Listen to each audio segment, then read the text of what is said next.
Alright guys, welcome back to another video. So today what we got going on is it is time to clean out the ashes from our fireplace. And so as you can see, we had a fire yesterday. We let it burn completely out because one of the things you don't want to do is throw a bunch of live coals out or be cleaning it up. So what we typically will do is as we burn it down and the ashes pile up, we'll just lift up the grate and scoop the ashes to either side, and then we'll you just continue to burn until basically it is at the level that you see now. Now, I mean, we probably could do another, one or two fires in it, but we figured, it never hurts to clean the ashes out.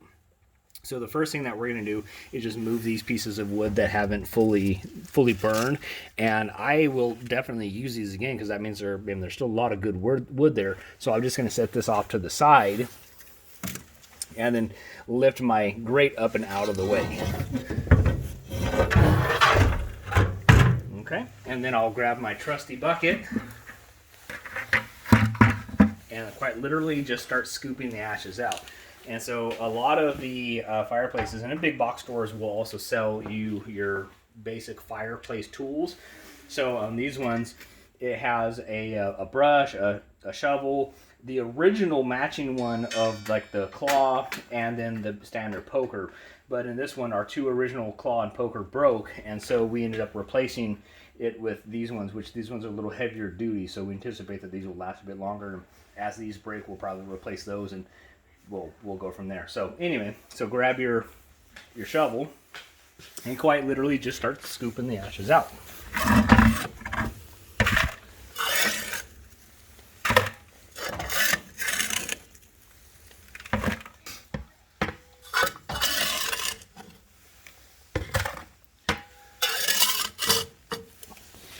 And they do make ash vacuum cleaners that are metal lined, specifically designed to take out ashes from fireplaces and pellet stoves. And we actually have one of those that we use on our pellet stove. But I don't know, there's something that I just kind of like about this. It's a little easier to manipulate for me. And once we have the bucket filled up, then we'll take it out and put it in our garden to use it as a supplement. Maybe we'll use the vacuum for ashes one day. Yeah, maybe we'll give it a try one day just to see the difference. I think for me, the idea is the bucket allows me the ability just to take it straight outside and dump it.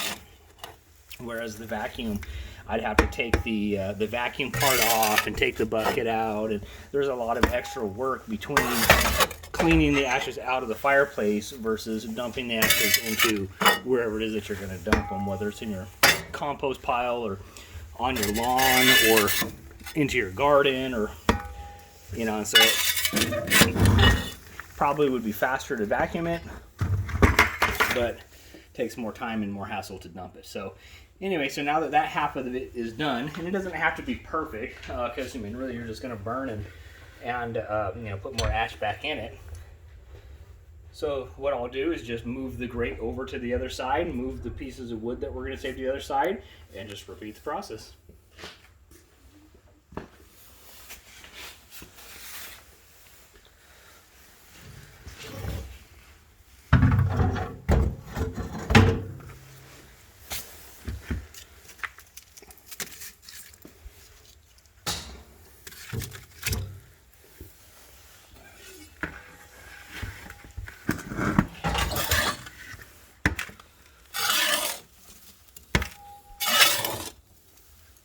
They can wear masks, right? If they don't. Sure, yeah.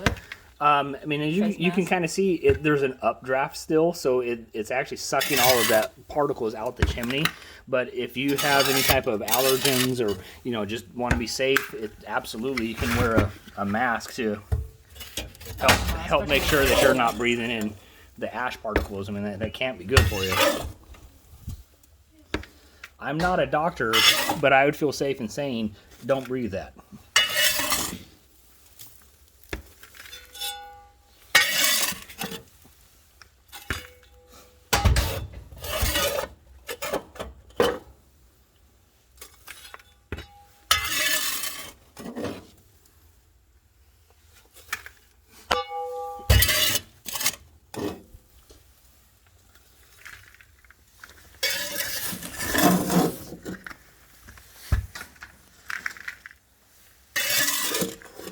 How long did it last?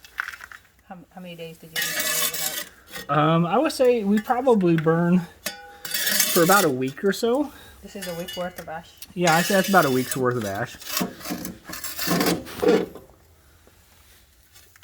And we burn what, every day? All day long? Basically, yeah, we burn every day. We'll wake up in the morning. I get up right now at about 6 in the morning for work, and then typically there's still coals burning, and so I can run out and grab a couple pieces of wood and throw them right back on the coals, and then they'll light back up. And then we just burn all day, and then I'll put a couple big pieces before bed and then just let them smolder all night. All right, so that's done. So the next step would be to put the grate back down and then take our bucket of ash and then go dump our ash.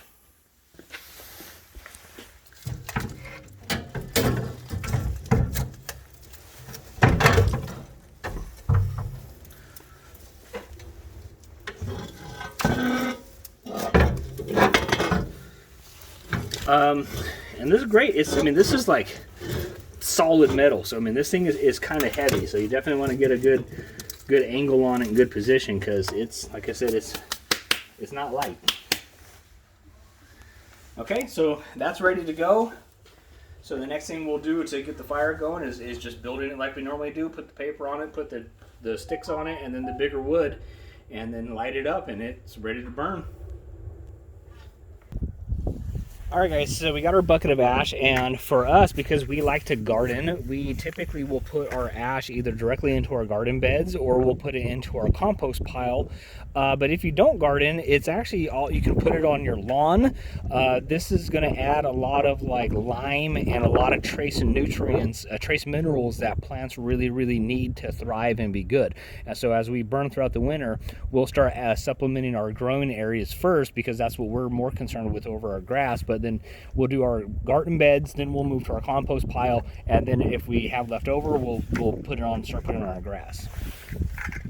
And so quite literally, it's just picking it up and dumping. And I know there's lots of different amounts, but the way that I look at it is we're going to have a lot of rain, we're going to have snow, and that's going to thin it out and help the soil just naturally balance itself out. Okay, ready?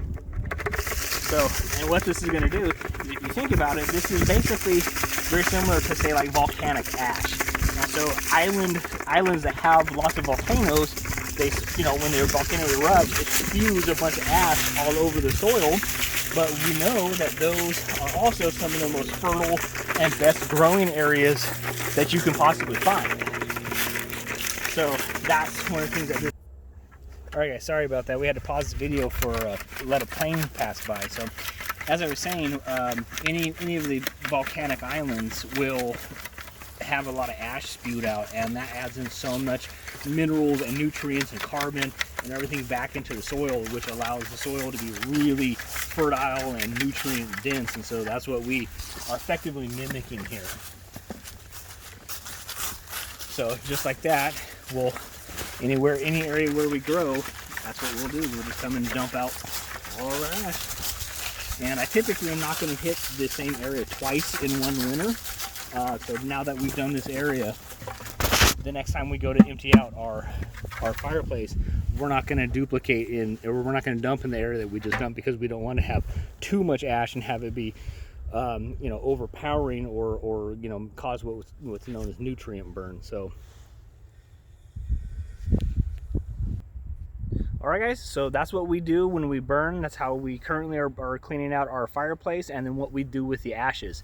And so, as always, thank you for your support. Please don't forget to like and subscribe and share our videos. It really helps support the channel. So as always, thank you. We'll see you on the next one.